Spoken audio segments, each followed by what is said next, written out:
மல்லி சீரியலில் இன்றைக்கி என்ன நடக்குது அப்படின்னு சொல்லிட்டு பார்த்தீங்கன்னா, மனோகரும் அன்னபூரணியும் போட்ட பிளான் அது மனோகருக்கு அந்த கனவாக இருக்குது. நம்ம நினச்சதெல்லாம் வேஸ்ட்டாக போச்சு அப்படின்னு சொல்லிட்டு பல்ப் வாங்குற மாதிரி ஆயிடுச்சு. என்னடா இப்படி ஆயிடுச்சு அப்படின்னு ஃபீல் பண்ணுற அளவுக்கு எபிசோடு இருந்தது. அது மட்டும் இல்லாமல் கண்ட கனவை நிறைவேற்றணும் அப்படின்றதுக்காக அன்னபூரணி பால் கலந்து மிக்ஸ் பண்ணி எடுத்துகிட்டு போய் கொடுக்குறாங்க. ஆனால் சுடர் இந்த இடத்துல அவள் புத்திசாலித்தனத்தை யோசிச்சுட்டா, இவங்க எதுமோ பண்ணியிருக்காங்க அப்படின்னு சொல்லிட்டு பாதி பாலில் குடிச்சிட்டு மீதி பாலை மல்லியை குடிக்க வைக்கிறான். நீ குடி மல்லி அப்படின்னு சொல்லிட்டு.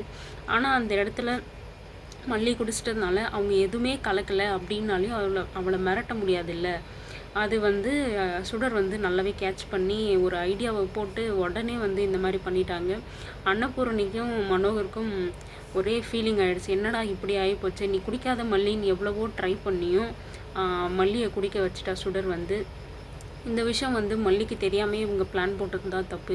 ஒருவேளை இவங்க மல்லிக்கு தெரிஞ்ச பிளான் போட்டிருந்தா மல்லி குடிக்காமல் வேறு ஏதாச்சும் சொல்லி சுடரவே குடிக்க வச்சுருக்கலாம். இப்போ நீ அதில் விஷம் இருக்குன்னு சொன்னாலையும், அதாவது எதுவுமே கலக்கலை, நல்ல பால் தான் அப்படின்னு இருந்தாலுமே அவளை மிரட்டுறதுக்காக இருக்க அப்படின்னு சொன்னாலே, இப்போ நான் குடித்தேன்னா அது மல்லியும் தானே குடிச்சிருக்கா அப்படின்ற அந்த யோசனையில் கரெக்டாக யோசித்து இப்படி பண்ணிட்டாங்க சுடர். இப்போ இந்த பிளான் இப்படி ஆகிப்போச்சு அப்படின்றதுனால 3 பேர் பேசிகிட்டு இருக்காங்க. என்ன இப்படி ஆயிடுச்சு அப்படின்னு சொல்லிட்டு, இதுக்கு நம்ம உடனடியே ஏதாவது பண்ணணும்.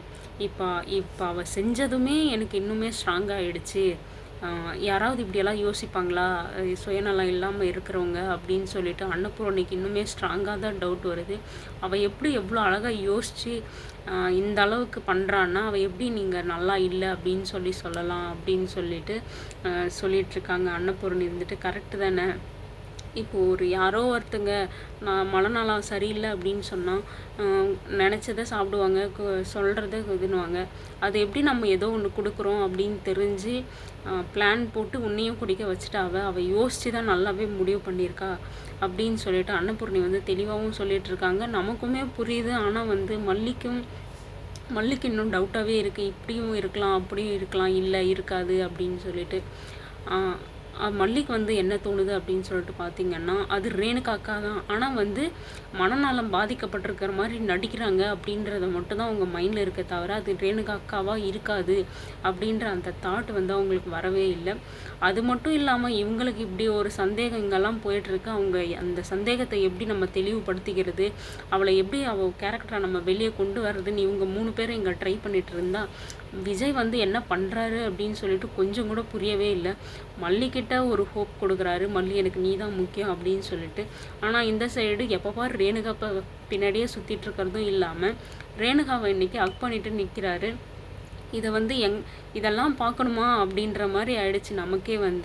என்ன விஜய் இப்படியெல்லாம் பண்ணிகிட்ருக்கீங்க, அப்போ ரெண்டுமே 2 சைடு 2-2வா அப்படின்னு சொல்லிட்டு நமக்கே தோணுது. விஜய் பண்ணுறது கொஞ்சம் கூட சரியே இல்லை. இப்போது இந்த ப்ரோமோவில் என்ன வந்திருக்கு அப்படின்னு சொல்லிட்டு பார்த்தீங்கன்னா, விஜய் ரேணுகாவை பின்னாடி இருந்து ஹக் பண்ணுற மாதிரி ஹக் பண்ணிவிட்டு நின்றுட்டுருக்காரு. அது அவர் இனிஷியலாக பண்ணுறாரா இல்லை எதுக்காக பண்ணுறாருன்னே புரியல. தன்னோட ஒய்ஃப் மேலே அவங்களுக்கு ஆசை இருக்குது அப்படின்னு சொல்லியிருந்தா, நான் அவ கூட வாழ்கிறேன் அப்படின்னு சொல்லிகிட்ருக்கணும்.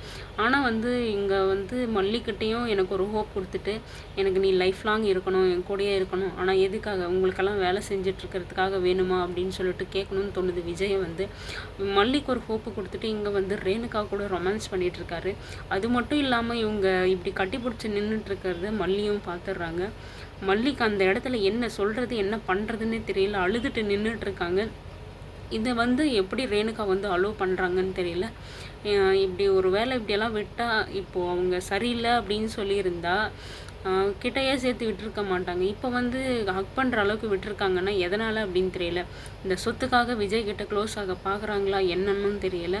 விஜய் எப்படி இப்படி இருக்காங்க, தன்னோட ஒய்ஃப் இப்படி இருக்காங்க அப்படின்ற தெரிஞ்சிருக்கிற இடத்துல எப்படி அவரால் அங்கே ரொமான்ஸ் பண்ண முடியுதுன்னு தெரியல. விஜய் என்ன சொல்கிறதுன்னு தெரியல. விஜய் மேலே தான் சரியான கோபத்தில் இருக்கும். மல்லியை ஏன் இப்படி கஷ்டப்படுத்திட்டு இருக்காருன்னு தெரியல. உங்களை தான் நீங்கள் போங்கன்னு சொல்லிட்டு உங்கள் வீட்டில் விட்டாச்சு, திரும்பவும் இங்கே மல்லி வீட்டிலே மல்லியை கஷ்டப்படுத்திட்டு இருக்கிறது பார்க்குறதுக்கு கொஞ்சம் கூட சரியில்லை. விஜய் பண்ணுறது சுத்தமாகவே சரியில்லை. நீங்கள் என்ன நினைக்கிறீங்க அப்படின்னு சொல்லிட்டு கமெண்ட்டில் சொல்லுங்கள்.